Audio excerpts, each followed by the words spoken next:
If you like playing Necromunda in itty-bitty living spaces, then you like playing in Zone Mortalis, and you might want to hear about the tactics.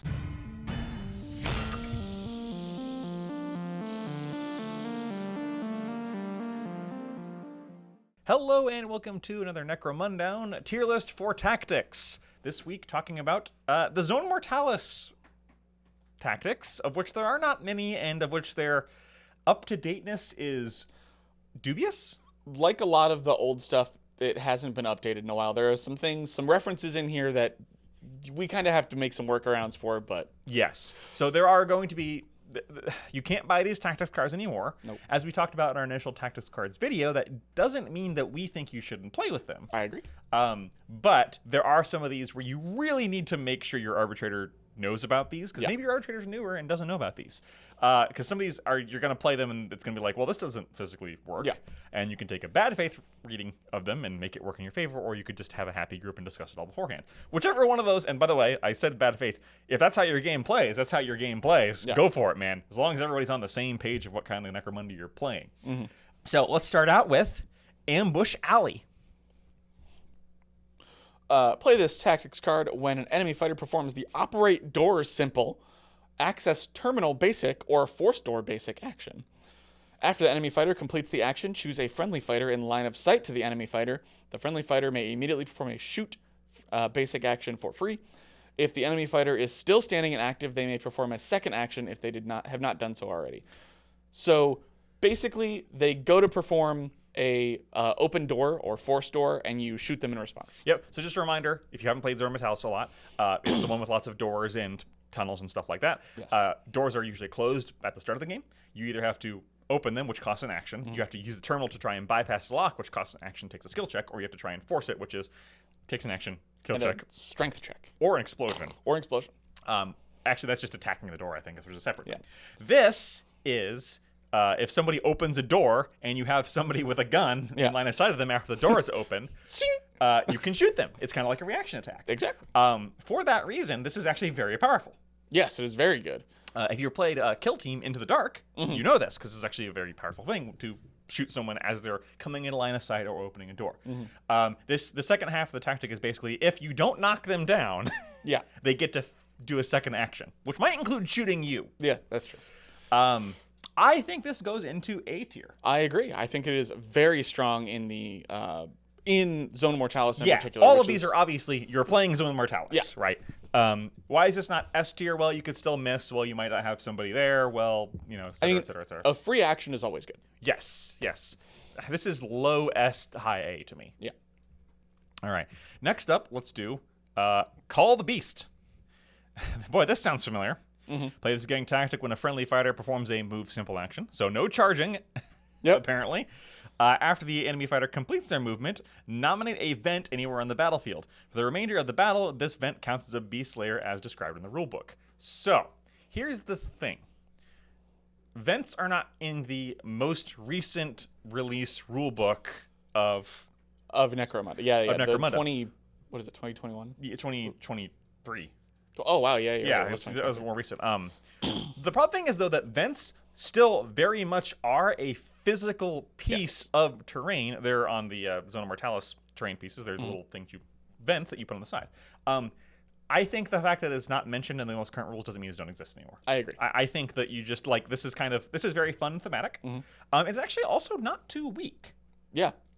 We talked about the Beast Slayer a lot previously. Yeah, a lot. The Beast Slayer is not fantastic, but this is in Zone Mortalis, where the hallways are real thin. Yeah, so it becomes a Beast Layer and it counts within 6 inches of it. So just moving past it is scary. Right.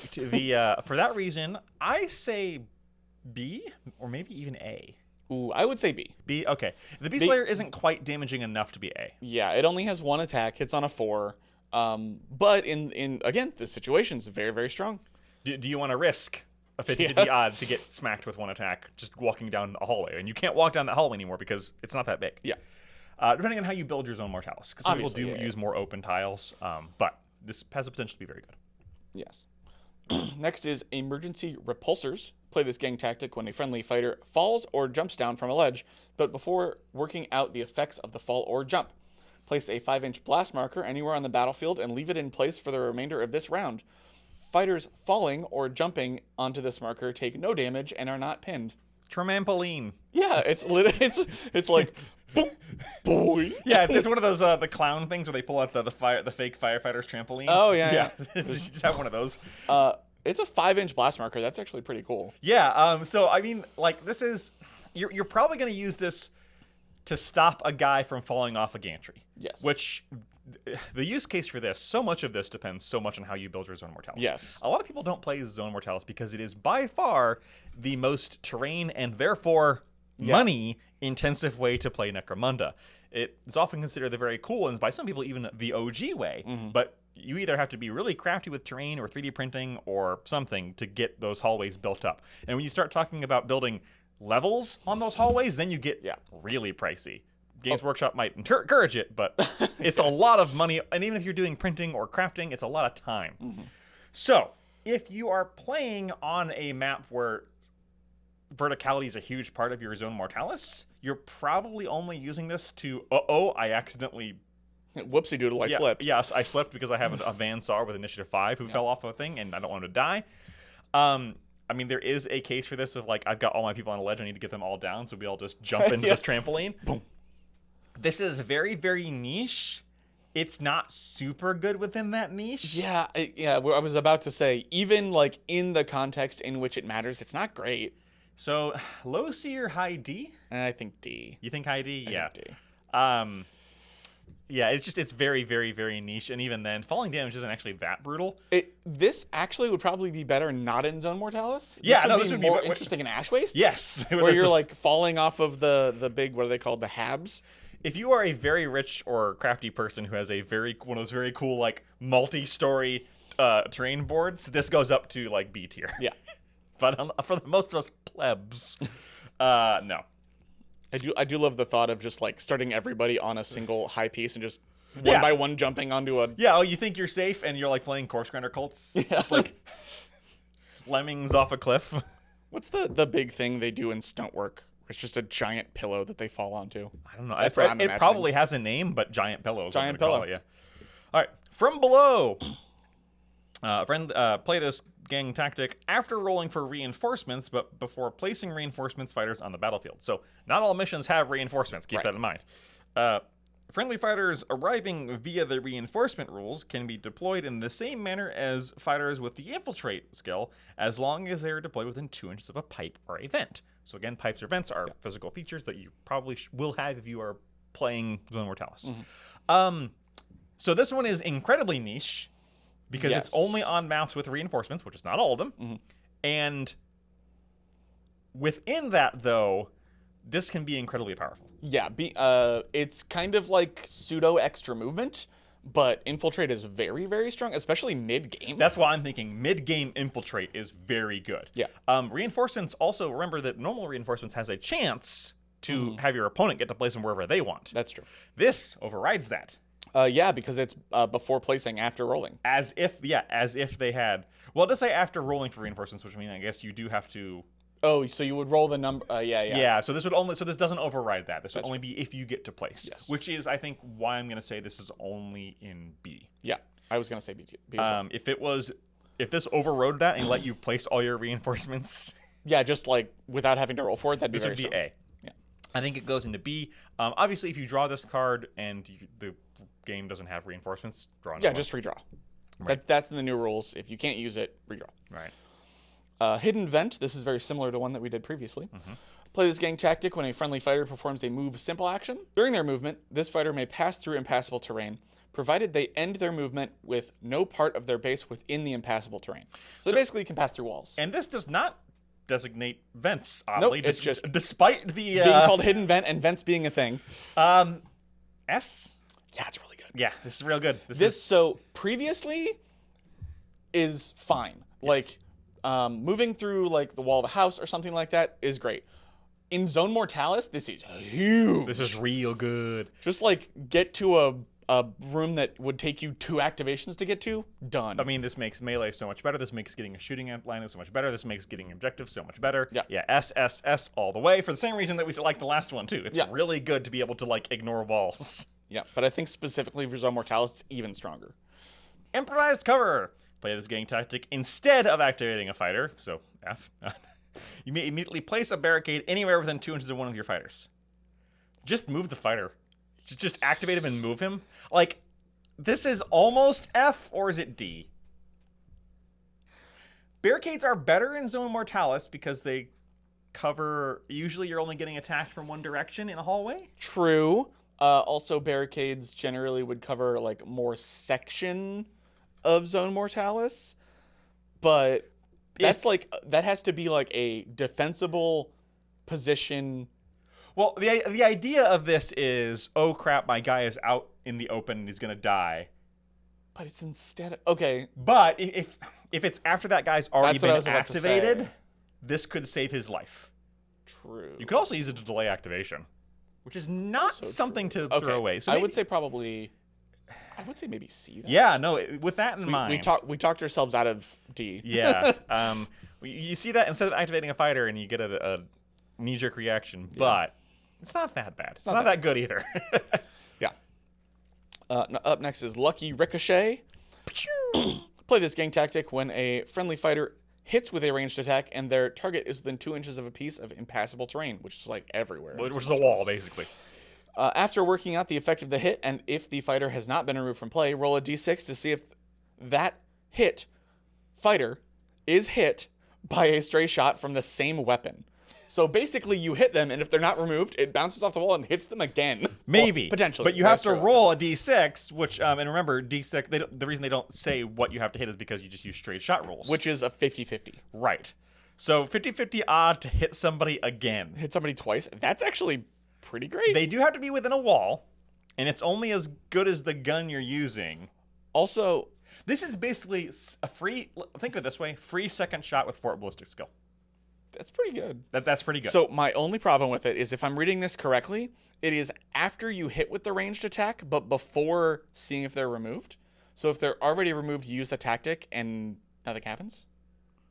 Because after working out the effect of the hit... you play this card when they've been hit, but there's a possibility they die. And then you use the card and... You've already used the card. Yeah. You play this before you know if you've actually killed them. Yes. So that would probably put it like a little bit lower because if you've killed them, that's kind of what you were going for anyway. Yep. But then you've kind of used up one of your resources. But on the flip side, this does, okay, I hit you with an autogun. Mm-hmm. Like, this basically gives me a second hit with an autogun. Yeah. Or a fourth hit if I hit you with 3 autogun shots. Right. Like, this, if you're playing with something with, this makes low strength weapons better. Mm-hmm. Because it's like, ooh, I've got another chance to wound you, basically. Yeah. If you're pretty sure it's not going to kill them. Or if it's a high priority target where you need them dead so bad that you're willing to, like, okay, fine, I blew a tactic. Yeah, okay, I got lucky and killed you, but this would have definitely made sure you were double dead. The other problem is however, it is a tactic card for a 50-50 shot to do nothing. True. I think this goes into C for that reason. Yep. I think that if you're going to have a Lucky Ricochet as a card, just have it be a Lucky Ricochet. Don't have it be a chance to have a Lucky Ricochet. Yeah. But it's lucky. Yeah, but the luck is from the tactic, you know? Because you had to draw the tactic. Right, yeah, or put it in your deck or something like that. You know me, I don't like tactics cards where it's like flip the coin. It's very much like stratagems where it's like spend your resource and then roll a dice to see if this happens. Cruel boy players everywhere. Yeah, it feels bad. This is potentially very powerful, but it's 50-50 shot, nothing happens. I think it goes into C. Yeah, fair enough. Rat Warren. Play this gang tactic after your opponent activates one of their fighters. If this fighter that they have just activated does not have line of sight to any friendly fighters, they must make an intelligence check. If this check has failed, you may place that fighter anywhere within 6 inches of their current location. You may not place that fighter within 3 inches of any of your fighters. So, if an enemy activates somebody, you can activate this card. And if they aren't in line of sight of any of their fighters, aka basically they're alone, yes, then you make them make an intelligence check, and if they fail, you can pick them up and put them anywhere within 6 inches of where they are. They still get to move and activate afterwards. Yes. This is several layers of things. So this is after the opponent activates. So it's after they finished activation. You would get to do it, and they make a test. So they wouldn't get to continue their movement after that. Oh, so activates isn't select a fighter to activate, it's activates opponent. Yes. Oh, okay, you're right, never mind. So it is slightly better. Okay. It is a very, very strong effect with, again, the chance of a intelligence test just canceling it entirely. Right. So this obviously is better if you're dealing with dumb people. Hello, Goliath. In Zone Mortalis, it's far easier to be out of line of sight of your friends. True. If you're thinking of this from Mechanicus terms, this would be almost useless because how often are you completely out of line of sight of all your friends? Yeah. In Mortalis, it's actually a little more feasible. You could use this to put somebody into line of sight of one of your fighters. Yeah. And it's not within 3 inches, so getting into charge range is pretty easy. Yeah, that means nothing. Yeah. Like, okay, so you're 4 inches away. You physically, you could fail a charge. No, you can't No, fail a you charge. can't fail a charge. Unless you're movement 1. Unless you're a squat with like a bunch of debuffs. Yeah, so I think this is niche but powerful. So C or B? I think C because, again, with the same thing with Lucky Ricochet, it has a chance to just literally do nothing. Yeah, but at least this chance isn't pure 50-50. It does scale based on their intelligence. Yep. So you can use it accordingly. Right. But this won't help you against And Delok the effect is super strong. Yeah, won't help you against Delok or Vansar, though. Yeah. So they'll just roll. But then again, people fail 4 intelligence checks. Crap happens. Next up is Lockdown. Ooh, I get a short one. Play this gang tactic at the start of any activation phase. All doors on the battlefield close if they are open and become locked. In Zone Mortalis, so unlocking something is a pain in the butt. You have to pass an intelligence check, which a lot of fighters in Necromundown don't have great intelligence. Yeah, again, it's basically Delok and Vansar. Yeah, especially your disposable fighters that you might want to use up activations on to open doors instead of your good fighters using up an activation. Yeah. So this can really... Now, the downside is that this affects you just as much as it does them. So you have to make sure you're in a good position to work on it. Right. And it's at the start of the activation phase, so before anybody goes. Right. This is... I'm going to throw a wrench in some plans. Yes. I think this goes into low B. Yeah, I think... I would say maybe high B. High B? I mean B. Okay. But, like, it is really, really, really strong if you use it right. This definitely goes right next to Call in the Beast. Yeah. I think it's kind of interchangeable with Call in the Beast because it is, at the end of the day, a lockdown anti-mobility tool that affects you and your opponent equally. It's board control. Yeah, board control. Thank you. That was the word I was looking for that I couldn't find. Yeah, this is board control, and not bad. Board control is situational. If you're playing Vansar and your opponent's not, this is fantastic because you can open doors. Just like there are also lots of equipment pieces and even skills that allow you to open doors without checks or psychic powers, melt-a-bombs. Yeah, you can build around it. Right. Melt-a-bombs. I love that. I mean, yeah, you're not wrong. It's melt-a-bombs and crack grenades have extra damage against doors where they just open the door if you attack it or something like that. Yeah. Breaching. Tripwire. Play this gang tactic when an enemy fighter ascends or descends a ladder or stairs. So again, this matters more depending on how vertical you've made your Zone Mortalis. Once the enemy fighter completes their move action, they become pinned. That's it. They just trip. Now, we've talked before, pinning a person on command, there's no roll for this, it's just pinning someone on command can be incredibly powerful. Yeah. It's also actually just after the move action. Yeah. So you can move and you go, tripwire. Yeah, like, oh, you were going to move to shoot me? You're pinned. Banana peel. Yeah, and that's why I like this. Banana peel. Like, I wish this was called, Whoa. Very strong. Yes. Again, depending on the board, if you're flat playing, lots literally of irrelevant. folks who play Zone Mortalis only play with like one-dimensional, which is fine, by the way. I think that's a fine way to play Zone Mortalis. I agree. You're playing in like one-dimensional tunnel zone. If you're doing that, this is unfortunately functionally useless. Yep. And even in other Zone Mortalis, there's not like it's going to be very good because it's anywhere on the board. Your opponent could be across the other side of the board trying to get up a ladder to get a vantage point on you, and you just go trip. Yep. So low A or high B is my opinion. I think A. A. Okay. I think it is in a situation on a board that you can use it. It is extremely powerful. That's true. Next is Underhive Gloom. It's the next Gloomhaven game, right? Don't give them ideas. Well, give them ideas, actually. Just make another one. Yeah, it's Frosthaven. Yeah. I haven't even played that one yet. Anyway, irrelevant.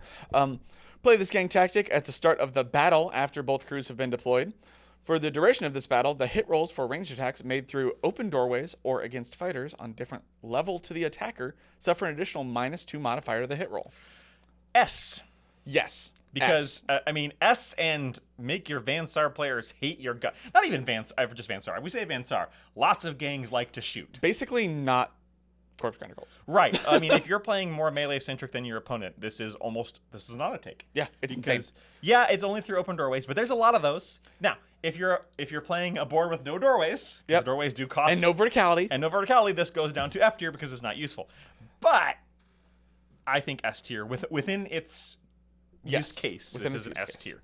-2 is nasty. -2 is full cover. Yeah, this doesn't say you can't have cover. Yeah, this is in addition to cover. This stacks.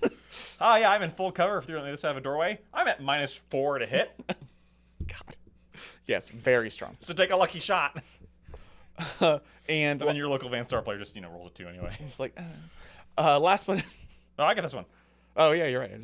I did the gloom. Wall breach. Breaching. Play this Gactic. Play this Gactic. Play this gang tactic when a friendly fighter makes a ranged attack. The fighter can choose targets that are out of their line of sight, provided they are not using a weapon with the template or blast traits. Attacks against these targets suffer a -2 to their hit roll. So this is shoot through walls at -2, but no template and no blast, which is what would make it S tier. Yeah, that would make it ridiculous. However, if you're shooting through something and they're not in cover, this is where things would get weird. Yes. Because if you are shooting through the wall and they're on the other side of the wall and they're not in cover otherwise besides the wall, you aren't adding additional cover, is my thought. I would also think that. Because that doesn't make any sense. This would be, again, an automatic -4. Yes. And a -2 is nasty, but it is not. I mean, this is going to sound a little weird because we just gave S tier to under Bloom.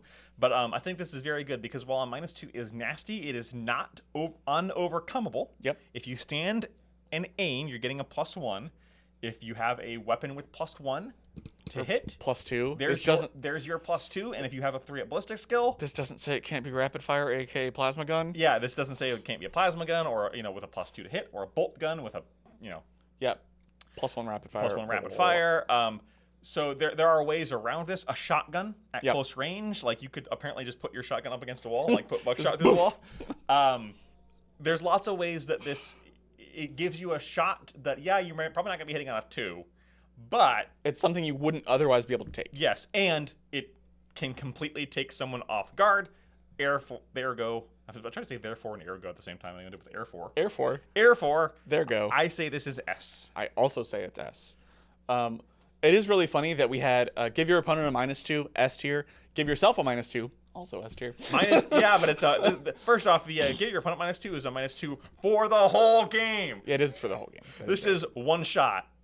One opportunity. To shoot a plasma gun through a wall. Would you go for it or just let it slip? Yo. You go for it. You go for it. Yeah, you go wall for breach, it. Very strong. You go for it. All right. And that's it. Yeah. Is this our most top-heavy tier list so far? It might be 3 S's, no F's. Yeah. There's a lot of Zone Mortalis tactics pretty good. If you've never played Zone Mortalis and you're thinking about it, find some, just throw some terrain wooden blocks together or something and give it a shot. It is a legitimately really fun and different way to play Necromundown. I have had some of my most fun games in, really, really tight boards. Things devolve quickly in the best way. And these tactics add to that in a really good way. Now, unfortunately, you can't buy this tactics pack anymore. Nope. At least not currently on GW's website. Check your local store. Maybe they have it in stock. I think we've got one out there. We might. But you can find them online for free. And if GW won't sell it, it's fine. I recommend giving it a shot. A lot of people don't use these because they're not generally readily available, but I think they should be used more. Yeah, make up some cards. Find a way. Yep. So that's it from us at this time. We'll continue down the tactics train. We've still got lots to go. I don't know what's next. Before we start into the gang ones, I know at the very least we need to cover Ash Waste Generals. Yes, Ash Waste Generals. And I think that's the last general one we have to cover. There's probably more, but that's definitely the last more recent one. Right. There are some that are 3 tactics in a white dwarf somewhere. 3 tactics in a white dwarf trench coat. But yeah, Ash Waste definitely. And then we'll go on the hunt. The hunt. For some more. Well, sign up below to join us on that hunt. If you want to talk to us in person, check out the Discord link down below. We're often hanging out there. People are putting some pretty cool stuff. And we will talk to you next time.